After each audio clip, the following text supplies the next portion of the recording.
देखिए, कोई भी असुरक्षित नहीं महसूस होना चाहिए, किसी के साथ कोई बदतमीजी नहीं होनी चाहिए। उसके लिए लॉ एंड ऑर्डर की व्यवस्था कायम रहे, सब बराबर हैं। किसी भी त्योहार में सबको आज़ादी है मनाने की, लेकिन किसी और पे हस्तक्षेप ना हो।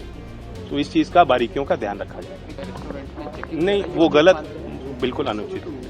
तो आप तो सरकार का हिस्सा है उत्तर प्रदेश। मैं कह रहा हूँ ना आपके माध्यम से। नमस्कार, मैं सुष्मिता मिश्रा। आप देख रहे हैं 4 PM न्यूज़ नेटवर्क। कांवड़ यात्रा शुरू हो चुकी है तो बवाल भी अपने उफान पर पहुंच चुका है। कहीं कांवड़ियों के उपद्रव पर सवाल है तो कहीं हिंदूवादी संगठनों की मनमानी पर, कहीं पुलिस प्रशासन और सरकार पर। इन सब के बीच एक बड़ा बयान दे गए केंद्र सरकार में मंत्री और एनडीए के सहयोगी जयंत चौधरी। बड़े तल्ख से नजर आए जयंत चौधरी, सीधे दो टूक शब्दों में कांवड़ यात्रा बवाल पर जो बोले, फिर से सियासी उबाल आना तय है। दरअसल पिछली बार की तरह इस बार भी यूपी सरकार ने कांवड़ यात्रा पर खाने पीने की दुकान लगाने वालों के लिए नेम प्लेट लगवाना अनिवार्य कर दिया। इसके साथ साथ सभी दुकानों पर QR कोड भी लगाए गए ताकि अगर कोई अपना नाम छिपा रहा है तो पेमेंट करते समय उसकी पहचान की जा सके। ऐसे में जहां एक ओर सरकार इस फैसले को लेकर विरोधियों के निशाने पर है, तो वहीं एक बार फिर मानो जयंत चौधरी ने फिर से मोर्चा खोल दिया हो। जयपुर पहुंचे थे जयंत चौधरी और इस मैटर पर एकदम क्लियर कट मैसेज दे दिया। यात्रा चल रही है यूपी में, नेम प्लेट को लेकर लगातार अखिलेश यादव भी आरोप लगा रहे हैं। देखिए, कोई भी असुरक्षित नहीं महसूस होना चाहिए, किसी के साथ कोई बदतमीजी नहीं होनी चाहिए। उसके लिए लॉ एंड ऑर्डर की व्यवस्था कायम रहे, सब बराबर हैं।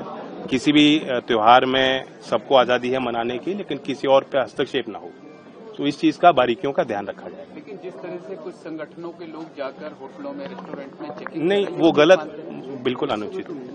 तो आप तो सरकार का हिस्सा है उत्तर प्रदेश। मैं कह रहा हूँ ना आपके माध्यम से। तो जयंत कहते हैं कि यूपी सबका है, यहाँ किसी को असुरक्षित महसूस नहीं करना चाहिए, किसी के साथ कोई बदतमीजी नहीं होनी चाहिए, यहाँ सब बराबर है, सबको अपने अपने त्योहार मनाने की आज़ादी है। आगे जब जयंत से सरकार का हिस्सा होने को लेकर सवाल पूछा जाता है तो मानो वो 5 शब्दों में सब कुछ कह जाते हैं कि मैं कह रहा हूँ ना। दरअसल यह कोई पहली दफा नहीं है जब जयंत चौधरी ने यूं तल्ख टिप्पणी योगी सरकार पर की हो। पिछले साल जब कांवड़ यात्रा के दौरान नेम प्लेट विवाद जन्मा था तो सबसे तल्ख जयंत ही थे।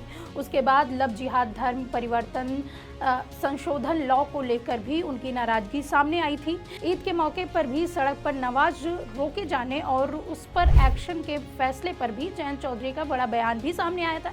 जयंत चौधरी ने मेरठ पुलिस के इस फैसले का विरोध भी किया था और उसकी तुलना RV वेलियन 1984 की पुलिसिंग से की थी, यानी कि तानाशाही से।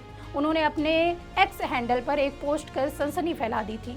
तो एक बार फिर से जयंत चौधरी मुस्लिमों के पक्ष में खड़े नजर आए तो वहीं एनडीए के प्रति अपनी प्रतिबद्धता को भी दोहराते हैं। आपको बता दें कि कांवड़ यात्रा को लेकर राकेश टिकैत भी लगातार हमलावर है। राकेश टिकैत कहते हैं कि दरअसल कांवड़ यात्रा के बहाने पूरे देश में हिंदू मुस्लिम करवाने की यह पूरी तैयारी है। वह कहते हैं कि कांवड़ यात्रा में सरकार को नॉनवेज से ऐतराज है या मुस्लिम समाज से।